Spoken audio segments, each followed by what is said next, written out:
সুপ্রিয় দর্শক শ্রোতা, আন্তর্জাতিক সংবাদে আপনাকে স্বাগত। প্রথমে থাকবে সংবাদ শিরোনাম, পরে বিস্তারিত। ইসরায়েলি সেনাবাহিনীর আর্টিলারি ঘাঁটিতে হিজবুল্লাহর ভয়াবহ ড্রোন হামলা। আর বিস্তারিত জানিয়ে দিব। কুয়েতের মার্কিন গাড়িতে হামলার রোমাঞ্চকর বর্ণনা দিলেন ইরানি পাইলটেরা। এদিকে ইসরায়েল নেতানিয়াহুর বিরুদ্ধে সমালোচনা বৃদ্ধি, ফাঁকা গুলিতে উস্তাদ। দক্ষিণ লেবাননে হামলা বন্ধ না হলে কঠোর জবাবের হুঁশিয়ারি ইরানের।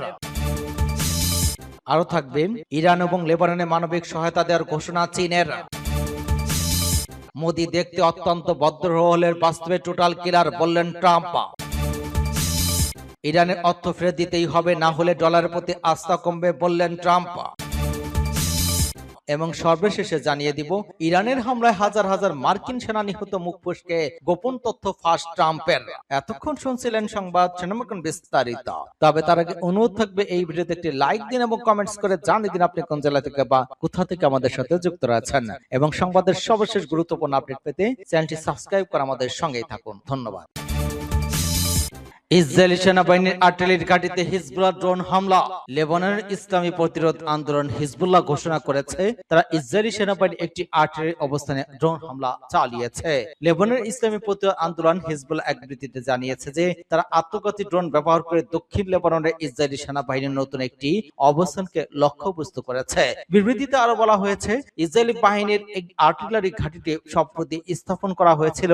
ওই ঘাঁটিটি আল আদা ইসা শহরে স্থাপন করা হয়েছিল। সূত্র পাঁচঠোড়ে। কুয়েতের মার্কিন গাড়িতে হামলার রোমাঞ্চকর বর্ণনা দিলেন ইরানের পাইলটরা। ইরানি বিমান বাহিনীর পাইলটরা এক রোমাঞ্চকর ঘটনার বর্ণনা দিয়েছেন। তারা জানিয়েছেন কি করে কুয়েতের মার্কিন গাড়ির বিভিন্ন লক্ষ্যবস্তুতে F-5 যুদ্ধবিমান দিয়ে জীবনের ঝুঁকি নিয়ে হামলা চালানো হয়েছিল। প্রেস টিভির প্রতিবেদনে বলা হয়েছে, সংগঠিত সেই রুদ্ধশ্বাস এবং উচ্চ ঝুঁকিপূর্ণ অভিযানের বিস্তারিত বিবরণ এবার প্রকাশ করেছেন অভিযানে অংশ নেওয়া ইরানি বিমান বাহিনীর বীর সেনারা। একটি টেলিভিশন চ্যানেলে দেওয়া বিশেষ সাক্ষাৎকারে অভিযানের কমান্ডার এবং দুই পুরুষ সদস্য ওই রোমাঞ্চকর অভিযানের আদ্যবৃত্ত তুলে ধরেছেন। অত্যন্ত নিচু দিয়ে বিমান উড়িয়ে রাডার ফাঁকি দেয়া এবং নিখুঁতভাবে অবস্থান করে নিরাপদে ফিরে আসার ওই মিশনটি সম্পূর্ণ হতে সময় লেগেছিল মাত্র 50 মিনিট। টেলিভিশন সম্প্রচার দেওয়া সাক্ষাৎকারে অপারেশন কমান্ডার জানান, দেশের উপর চাপিয়ে দেওয়া আগ্রাসনের তাৎক্ষণিক এবং দাঁতভাঙা জবাব দিতেই ওই প্রতিশোধমূলক হামলার সিদ্ধান্ত নেওয়া হয়। কুয়েতের ক্যাম্প ওয়েরিং ঘাঁটিতে অন্যতম কৌশলগত লক্ষ্যবস্তু হিসেবে বেছে নেওয়ার কারণ ছিল সেখানে বিপুল সংখ্যক মার্কিন সেনার উপস্থিতি এবং বিশাল সামরিক সক্ষমতা। অভিযানটি সফল করতে দুই F-5 যুদ্ধবিমান চড়ে 3 জন পাইলট চরম প্রতিকূলতার মধ্যে যাত্রা শুরু করে। মার্কিন ও শত্রুপক্ষের রাডার ফাঁকি দিতে তারা এতটা নিচে দিয়ে বিমান উড়িয়েছিলেন যা সাধারণ যুদ্ধকালীন বিমান চালানোর সর্বরেকটা ভেঙে দেয়। কমান্ডার উল্লেখ করেছেন, যেখানে সাধারণ প্রশিক্ষণ সর্বনিম্ন 500 ফুট উপর দিয়ে ওড়ার নিয়ম, সেখানে তারা মাটি থেকে মাত্র 50 ফুট তার উঁচু দিয়ে বিমান চালিয়েছিলেন। এমনকি যাত্রাপথে তারা বিদ্যুৎ তার নিচ দিয়ে বিমান উড়িয়ে নিয়ে যান। শত্রুর আকাশ প্রতিরক্ষা ব্যবস্থা, প্যাট্রিয়ট মিসাইল সিস্টেম, অ্যাক্সেস নজরদারি বিমান এবং প্রস্তুত থাকা যুদ্ধবিমান চোখ এড়াতে পুরো মিশনটি পরিচালনা করা হয় সম্পূর্ণ রেডিও নিরাপত্তা বজায় রেখে। সমুদ্র পৃষ্ঠের উপর দিয়ে যাওয়ার সময় ওই এক রোমাঞ্চকর অভিজ্ঞতার কথা জানিয়ে কমান্ডার বলেন, তারা দুটি জাহাজের মাঝখান দিয়ে এতটা নিচু দিয়ে উড়েছিলেন যে জাহাজের ডেকগুলো তাদের বিমানের চেয়ে অনেক উঁচুতে ছিল। বিমানের গর্জন শুনে জাহাজের নাবিকরা নিশ্চয় ঝুঁকিয়ে রেলিং এর উপর দিয়ে তাদের দিকে তাকিয়েছিলেন। কুয়েতের আকাশ সীমা প্রবেশের পর বিমানের গতি আরো বাড়িয়ে দেওয়া হয়। যেহেতু ওই অভিযানে ফ্রি ফল বোমা ব্যবহার করা হয়েছিল, তাই লক্ষ্যবস্তুর ঠিক উপর দিয়ে উড়েই হামলা চালানো বাধ্যতামূলক ছিল। মার্কিন গাড়ির উপর পর্যাপ্ত ইরানি যুদ্ধবিমানগুলো থেকে ভারী বোমাবর্ষণ করা হয়। বোমার আঘাতে মুহূর্তের মধ্যে পুরো ঘাঁটি ধ্বংসস্তূপে পরিণত হয় এবং সেখানে থাকা সামরিক সরঞ্জাম এবং হেলিকপ্টারগুলো বিস্ফোরণের তীব্রতায় আকাশে ছিটকে যায়। ইসরায়েলি নেতানিয়াহুর বিরুদ্ধে সমালোচনা বৃদ্ধি, ফাঁকা গুলিতে উস্তাদ। ইসরায়েলি গণমাধ্যম গণহত্যাকারী প্রধানমন্ত্রী বেনিয়ামিন নেতানিয়াহুর বক্তব্যের কঠোর সমালোচনা করা হয়েছে। এসব গণমাধ্যমে নেতানিয়াহুর সব মন্তব্যকে অর্থহীন এবং প্রথম শ্রেণীর একজন বোকা মানুষের কথা বলে অভিহিত করেছে। তারা বলেছে, ইরানের সঙ্গে যুদ্ধ জড়ানো নেতানিয়াহুর উচিত হয়নি। পাঁচটির প্রতিবেদনে বলা হয়েছে, ইসরায়েলি পত্রিকা ইয়াহুদ আহরনাত এক ইসরায়েলি কর্মকর্তার বরাত দিয়ে লিখেছেন, নেতানিয়াহুর উচিত ছিল সহজভাবে স্বীকার করা যে তিনি ভুল করেছেন, কারণ তিনি ইরানের বিরুদ্ধে যুদ্ধে এমন সব কাল্পনিক লক্ষ্য স্থির করে অতিরিক্ত বক্তব্য দিয়েছেন যেগুলো অর্জনের জন্য প্রস্তুত ছিলেন না। ওই কর্মকর্তা বলেন, তার সব বক্তব্য ছিল অর্থহীন। কথিত ডেমোক্রেটিক পার্টির নেতা ইয়াহুর গোলান বলেন, নেতানিয়াহুর সেই মিশন ব্যর্থ হয়েছে যার জন্য তিনি নিজের জীবন উৎসর্গ করেছিলেন। প্রসঙ্গে ইয়াহুদ আহরনাত ইসরায়েলের উত্তর অবস্থিত মেতুলা আঞ্চলিক পরিষদের প্রধান উদ্ধৃতি দিয়ে নেতানিয়াহুর সমালোচনা করা হয়েছে। তিনি বলেন, আমি প্রধানমন্ত্রীর কাছে অনুরোধ করেছি তিনি যেন নিজে এসে শহরগুলো এবং সেখানকার মানুষের উপর নেমে আসা ধ্বংসযজ্ঞ প্রতিযোগিতার মাত্রা দেখেন এবং যারা যুদ্ধ পরবর্তী মানসিক আঘাতে ভুগছেন তাদের অবস্থা সম্পর্কে অবগত হন। ইসরায়েল টিভি চ্যানেলটি আরো ইসরায়েলি কর্মকর্তার উদ্ধৃতিতে জানিয়েছে, ইসরায়েলের জনগণের জন্য কোনো বাস্তব সমাধান নেই। সূত্র পাস্টোরে। দক্ষিণ লেবাননে হামলা বন্ধ না হলে কঠোর জবাবের হুঁশিয়ারি ইরানের। ইরানের কেন্দ্রীয় সামরিক সদর দপ্তর খাতামুল আম্বিয়া সতর্ক করে জানিয়েছে, দক্ষিণ লেবাননে ইসরায়েলি বাহিনীর আগ্রাসন এবং উস্কানিমূলক কর্মকাণ্ড বন্ধ না হলে ইসলামী প্রজাতন্ত্র ইরানের সশস্ত্র বাহিনীর পক্ষ থেকে কঠোর প্রতিক্রিয়া জানানো হবে। ইরানি সংবাদপত্র বরাতে জানানো গেছে, এক বিবৃতিতে বলা হয়, ইসরায়েলি সেনাবাহিনীর যুক্তরাষ্ট্রের প্রেসিডেন্ট ডোনাল্ড ট্রাম্পের যুদ্ধবিরতি ঘোষণা পর গত দুদিনে দক্ষিণ লেবাননে 84 বার যুদ্ধবিরতি লঙ্ঘন করেছে এবং সেখানে বেসামরিক জনগণের বিরুদ্ধে হামলা এবং হত্যাকাণ্ড অব্যাহত রেখেছে। বিবৃতিতে আরো বলা হয়, যদি ইসরায়েলি বাহিনী দক্ষিণ লেবাননে তাদের আগ্রাসন বন্ধ না করে তবে তাদের ইরানের সশস্ত্র বাহিনীর কঠোর এবং শক্তিশালী জবাবের জন্য প্রস্তুত থাকতে হবে। সূত্র পাস্টোরে। ইরান ও লেবাননে মানবিক সহায়তা দেওয়ার ঘোষণা চীনের। ইরান এবং লেবাননে মানবিক সহায়তা পাঠানোর ঘোষণা দিয়েছে চীন। এমন সময় এই ঘোষণা এলো যখন যুক্তরাষ্ট্র এবং ইরানের মধ্যে একটি সম্ভাব্য শান্তি চুক্তির স্বাক্ষরের প্রস্তুতি চলছে। যুক্তরাষ্ট্র এবং ইরানের মধ্যে একটি গুরুত্বপূর্ণ সমঝোতা স্মারক শুক্রবার 19 জন যুদ্ধজাহাজে আনুষ্ঠানিকভাবে স্বাক্ষরিত হতে যাচ্ছে। এর মধ্য দিয়ে গত প্রায় 4 মাসের রক্তক্ষয়ী সংঘাতের অবসান ঘটবে বলে আশা প্রকাশ করা হচ্ছে। বুধবার বেইজিং এ চীনের পররাষ্ট্র মন্ত্রণালয়ের মুখপাত্র লিনজিয়ান বলেন, ইরান সংঘাত এবং তার পার্শ্ব প্রতিক্রিয়া সৃষ্ট মানবিক সংকটে তারা গভীরভাবে উদ্বিগ্ন। তিনি জানান, বর্তমান বাস্তব পরিস্থিতি বিবেচনায় চীন এবং ইরান লেবাননে মানবিক সহায়তা পাঠানোর সিদ্ধান্ত নিয়েছে, যাতে সেখানে পুনর্গঠিত অর্থনৈতিক পুনরুদ্ধার এবং মানুষের জীবনযাত্রা উন্নয়নে সহায়তা করা যায়। এটি চলমান সংঘাত শুরুর পর দ্বিতীয়বারের মতো ইরানের চীনের মানবিক সহায়তা পাঠানোর যোগ।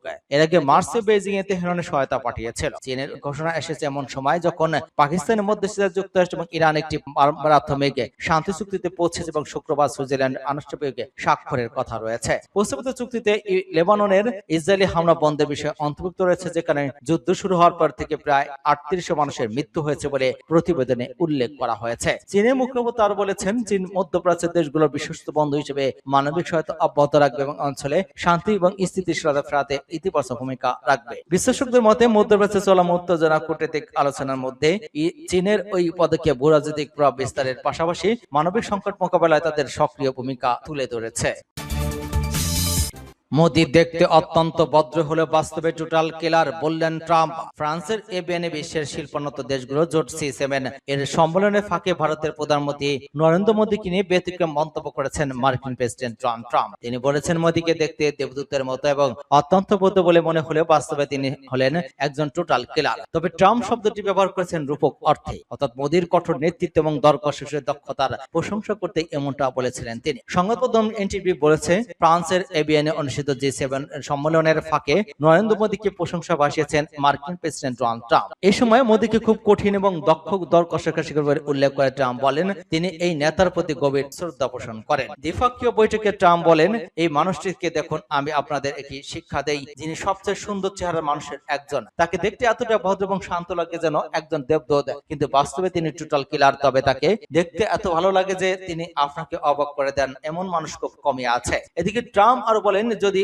যতদিন প্রেসিডেন্ট আছে, ভারত হোয়াইট হাউসে একজন সত্যিকার বন্ধুকে পাবে, এমন উপস্থিত সবাইকে ভারতকে ভালোবাসে। এই মানুষটির নরেন্দ্র প্রতি তাদের অসাধারণ শ্রদ্ধা রয়েছে। ট্রাম্প মোদীকে ভদ্র কিন্তু কঠোর বলে উল্লেখ করেছেন। তিনি বলেছেন, মানুষ বলে তিনি খুবই ভালো মানুষ, আমি বলি তিনি কঠোর।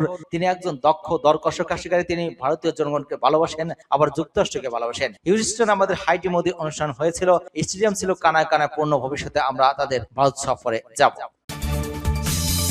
ইরানে অর্থ ফেরত দিতেই হবে, না হলে ডলারের প্রতি আস্থা কমবে, বললেন ট্রাম্প।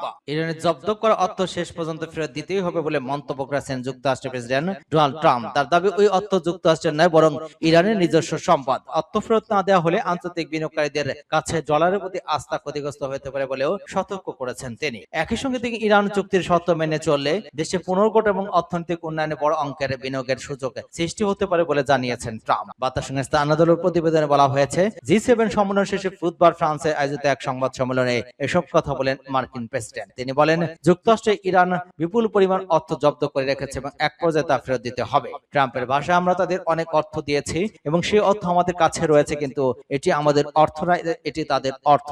একসময় আমরা এটি জব্দ করেছিলাম। আমার কাছে মনে হয় আমাদের তা ফেরত দিতেই হবে, কারণ আমরা যদি তা না দেই তাহলে কেউ আর ডলারের বিনিয়োগ করতে চাইবে না। গত রোববার যুক্তরাষ্ট্র এবং ইরানের মধ্যে একটি সমঝোতা স্মারক ইলেকট্রনিক্স ভাবে স্বাক্ষর হয়। এতে সব ধরনের সামরিক অভিযান বন্ধ, হরমুজ প্রণালী পুনরায় খুলে দেওয়া এবং নিষেধাজ্ঞা শিথিলের পাশাপাশি ইরানের পারমাণবিক কর্মসূচি নিয়ে আলোচনা পথ উন্মুক্ত করার বিষয়ে অন্তর্ভুক্ত রয়েছে। ইরানের হামলায় হাজার হাজার মার্কিন সেনা নিহত, মুখ ফসকে গোপন তথ্য ফাঁস ট্রাম্পের। ইরান যুক্তরাষ্ট্রের সংঘাতে মার্কিন সেনা নিহতের প্রকৃত সংখ্যা নিয়ে দীর্ঘদিন ধরে চলা গোপনীয়তার প্রাচীর ভেঙে গেল খোদ প্রেসিডেন্ট ট্রাম্পের এক অসতর্ক মন্তব্যে। ওয়াশিংটন এতদিন ধরে ক্ষয়ক্ষতির প্রকৃত তথ্য গোপন রাখলেও ফ্রান্সে অনুষ্ঠিত G7 সম্মেলনের সংবাদ সম্মেলনে ক্ষিপ্ত হয়ে ট্রাম্প স্বীকার করেছেন যে ইরানের হামলায় হাজার হাজার মার্কিন সেনা নিহত হয়েছেন। ইরানের একটি বালিকা বিদ্যালয়ে মার্কিন হামলা দায় এড়াতে প্রায় মুখ ফসকে মার্কিন প্রশাসন ওই চরম গোপন তথ্য ফাঁস করে দেন তিনি। বুধবার ফ্রান্সের এভিয়ান লি বাইন্সে G7 সম্মেলনের সংবাদ সম্মেলনে নিউ ইয়র্ক টাইমসের হোয়াইট হাউসে প্রতিনিধি জুলান কান্নু ইয়াং ট্রাম্পকে প্রশ্ন করেন, যুদ্ধের প্রথম দিনে দক্ষিণ ইরানের মিনাবে একটি বালিকা বিদ্যালয়ে ক্ষেপণাস্ত্র হামলায় শতাধিক শিশু নিহত ঘটনায় মার্কিন প্রশাসনে কাউকে জবাবদের আওতায় আনা হবে কিনা।